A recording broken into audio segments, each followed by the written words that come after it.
தேவனாய் கர்த்தர் பதில் தர வேண்டும். ஏன்னா அவர் நம்மிடத்தில் எதிர்பார்க்கிற காரியத்தை குறித்து தானியேல் 9ஆம் அதிகாரம் 4வது வார்த்தையின் மூலமாக தானியேலுடைய ஜெபத்திலிருந்து இன்னைக்கு ஆண்டவர் நம்ம கற்றுக் கொடுக்க விரும்புகிறார். வேத வார்த்தை இப்படியாக சொல்கிறது, என் தேவனாகி கர்த்தரை நோக்கி ஜெபம் பண்ணி பாவ அறிக்கை செய்து, ஆண்டவரே உம்மில் அன்பு கூர்ந்து உம்முடைய கற்பனைகளை கை கொள்ளுகிறவர்களுக்கு உடன்படிக்கையும் கிருபையும் காக்கிற மகத்துவமான பயங்கரமான தேவன் என்று சொல்லி தானியேல் ஜெபிக்கிறத இந்த வேத வார்த்தை உறுதிப்படுத்துகிறது.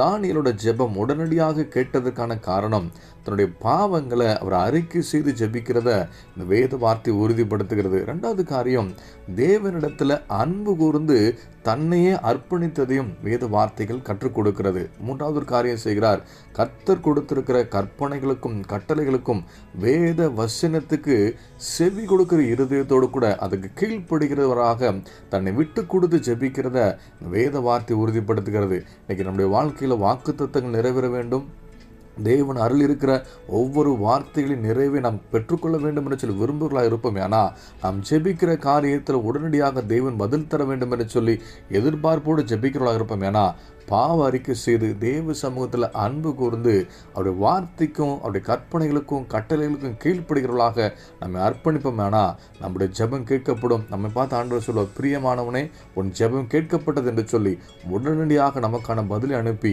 கர்த்தர் நம்மை கனப்படுத்தி சாட்சியாக நிறுத்த அவர் உண்மையிலோர் என்பதை மறந்து போய் விடாதீங்க. நம்முடைய ஜெப வாழ்க்கையை சற்று ஆராய்ந்து பார்த்து எப்படியாக ஜெபித்து கொண்டு இருக்கிறோம், தேவனுக்கு பிரியமுள்ள ஜெபத்தை ஏறெடுக்கிறோம் என்று ஆராய்ந்து பார்த்து தேவ சமூகத்தில் அர்ப்பணித்து நாம் ஜெபிப்போமா?